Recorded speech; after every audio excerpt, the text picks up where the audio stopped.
আজকে আমরা দুটা ম্যাট্রিক্সের গুণন প্রক্রিয়া দেখব। দুটা ম্যাট্রিক্স গুণনযোগ্য হলে তার শর্ত কি, কন্ডিশন কি, দুটা ম্যাট্রিক্স কখন গুণ করা সম্ভব। গুণনযোগ্যতা, ম্যাট্রিক্সের গুণনযোগ্যতা।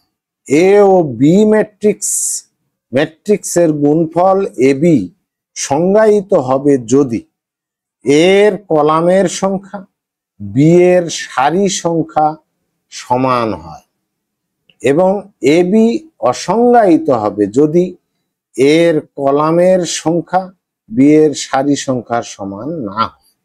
অর্থাৎ প্রথম ম্যাট্রিক্সের কলাম সংখ্যা দ্বিতীয় ম্যাট্রিক্সের সারি সংখ্যার সমান হবে। এখানে প্রথম ম্যাট্রিক্স বলতে আমরা বুঝি এ, দ্বিতীয় ম্যাট্রিক্স এখানে বি। যেহেতু আমরা এ বি নির্ণয় করব, এ গুণন বি নির্ণয় করব, তাহলে প্রথম ম্যাট্রিক্সটা হবে এ, দ্বিতীয় ম্যাট্রিক্সটা হবে বি। তাহলে প্রথম ম্যাট্রিক্সের কলাম কতটা আছে এটি আমাদের লক্ষণীয়, এটি গণে নিতে হবে, যা দ্বিতীয় ম্যাট্রিক্সের সারি সংখ্যার সমান হবে।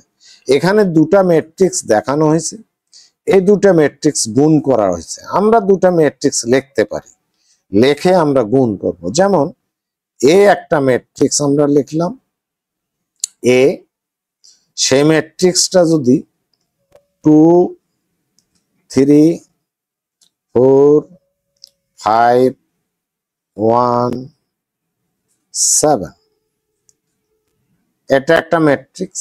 আর একটা ম্যাট্রিক্স বি, এই ম্যাট্রিক্সটা এরকম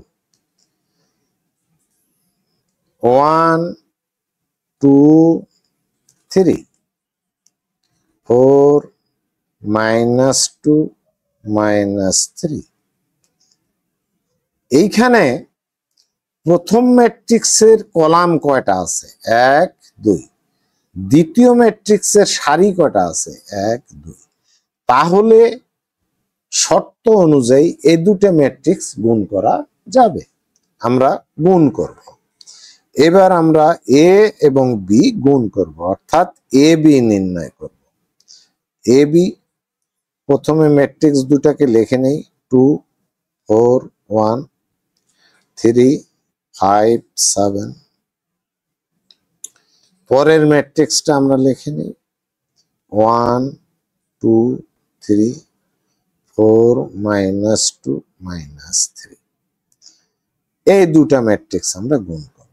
এখন প্রক্রিয়াটা হলো যে প্রথম ম্যাট্রিক্সের সারি বরাবর যেতে হবে, দ্বিতীয় ম্যাট্রিক্সের কলাম বরাবর যেতে হবে গুণন প্রক্রিয়ার ক্ষেত্রে।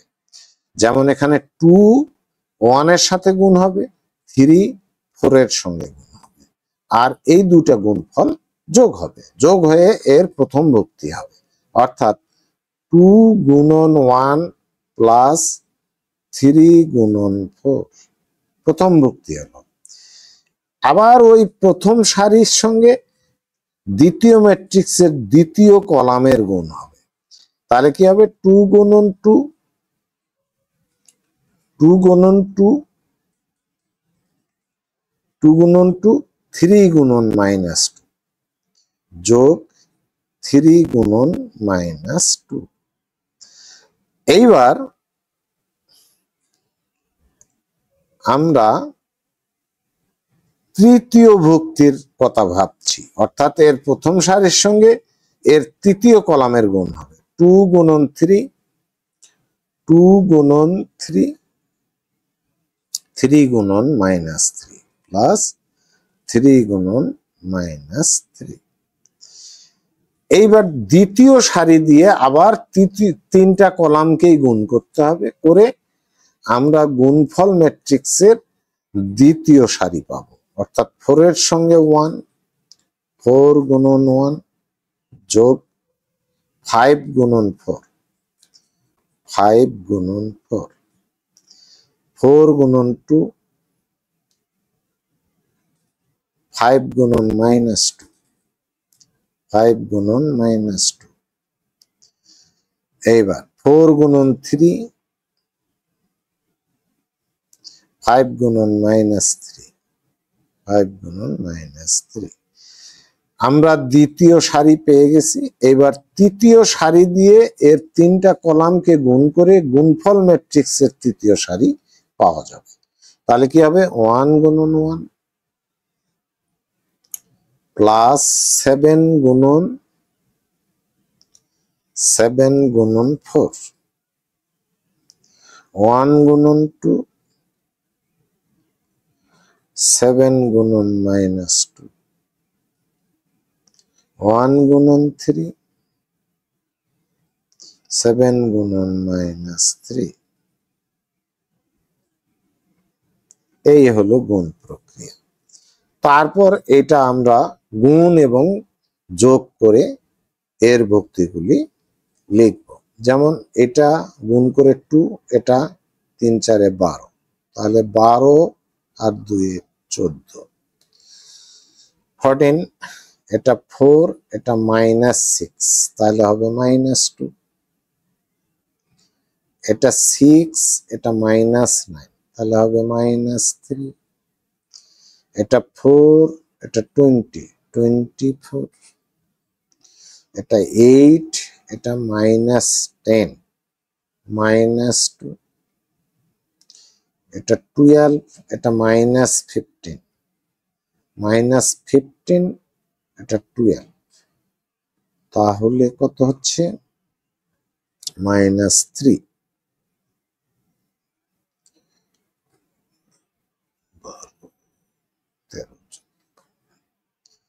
এটা হলো 1, এটা হলো 7 4 28, 29, এটা হলো 2, এটা হলো -14 -12, এটা হলো 3, এটা -21, 3 7 0 21, 21 থেকে 3 গেলে 18, -18। এই হলো আমাদের গুণফল। এরও আমাদের লক্ষণীয় বিষয় যে এখানে দুটা ম্যাট্রিক্সের গুণন তখনই সম্ভব এই ম্যাট্রিক্স দুটির যেটি প্রথমে রাখবো সেটির কলাম সংখ্যা আর যেটিকে দ্বিতীয় স্থানে রাখবো সেটির সারি সংখ্যা যদি সমান হয় তাহলে ম্যাট্রিক্স দুটি গুণ করা সম্ভব। আমরা ম্যাট্রিক্স দুটির গুণ প্রক্রিয়া এখানে মোটামুটি দেখলাম। ইতিপূর্বে কিছু কিছু ক্ষেত্রে আমরা এই গুণনের প্রক্রিয়াটা দেখিয়েছি, বারবার দেখিয়েছি, তাতে করে মনে হয় যে গুণন প্রক্রিয়াটা আর কঠিন রইল না, এটা সহজেই আমরা বোধগম্য করতে পারছি।